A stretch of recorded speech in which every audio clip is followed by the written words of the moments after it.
Hey crafty people, in this video we're going to be talking about abbreviation TR, which stands for treble.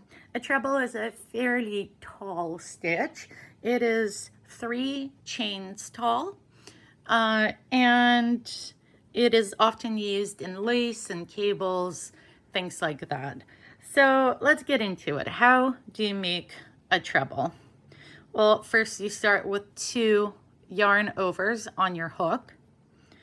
Go into a stitch, yarn over, pull it through, and you have 3 loops on your hook.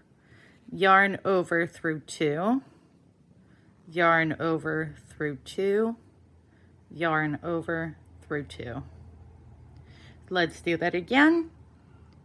2 yarn overs into the stitch, yarn over, pull up a loop, and you have 4 loops on your hook.